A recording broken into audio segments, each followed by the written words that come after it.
যদিও আঞ্চলিক ভাষাটাকে আমি অনেক সম্মান জানাই, তারপরেও কিছু আঞ্চলিক ভাষা কিন্তু খুবই ফানি। যেমনটা আমাদের অঞ্চলে মানে আমাদের এলাকাতে এই পিঠাটিকে যে নামে ডাকা হয় সেটা খুবই ফানি। এই পিঠাটিকে কি নামে ডাকা হয় কেরানীগঞ্জবাসী হয়তো জানবে। অনেক এলাকাতে হয়তো আমাদের এলাকাতে যেটা ডাকা হয় সেটাই ডাকা হয়। আমাদের গ্রামে এই পিঠাটিকে কি নামে ডাকা হয় সেটি আমি বলবো না। কেরানীগঞ্জের কেউ যদি থেকে থাকেন তাহলে অবশ্যই কমেন্ট করে যাবেন। তো আজকে সকালে মা চাপটি বানাবে, তো চাপটি বানানোর জন্য কিন্তু ডাল আর চাল রাতেই ভিজিয়ে রেখেছিল। তো সকাল ঘুম থেকে উঠে চালগুলো ব্লেন্ডার করে নিয়েছে। আর চাল আর ডাল যদি একসাথে দেওয়া হয় তাহলে চাপটিগুলো কিন্তু খুবই মুচমুচে হয়। তো ব্লেন্ডারে কিন্তু কয়েকটা পেঁয়াজ আর কাঁচামরিচও আস্ত করে একটুখানি ব্লেন্ড করে নিয়েছে। এতে কিন্তু ফ্লেভারটা খুবই ভালো আসে।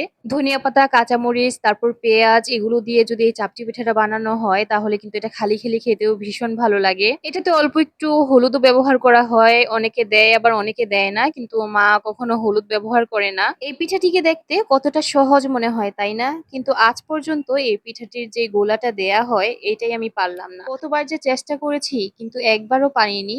বারবার দেয়ার সময় উঠে আসে। মা কি সুন্দর করে পাতলা করে পিঠাটিকে বানিয়ে নেয়, কিন্তু আমি প্রতিবার দিতে গেলেই এই মোটা তো হবেই, তার মধ্যে গুল হবে না। এই পিঠাটিকে মুচমুচে করার জন্য তো ডাল দিয়েছেই, তার মধ্যে মা এটাকে আরো দীর্ঘক্ষণ একটু তাওয়াতে রেখে দেয় যেন এটা মুচমুচে হয়। কেননা এই পিঠাগুলো মুচমুচে খেতেই বেশ ভালো লাগে। তো চাপটি পিঠা কার পছন্দ তারা কিন্তু একটা লাইক দিয়ে যাবেন। আজ এই পর্যন্তই। আল্লাহ হাফিজ সবাইকে।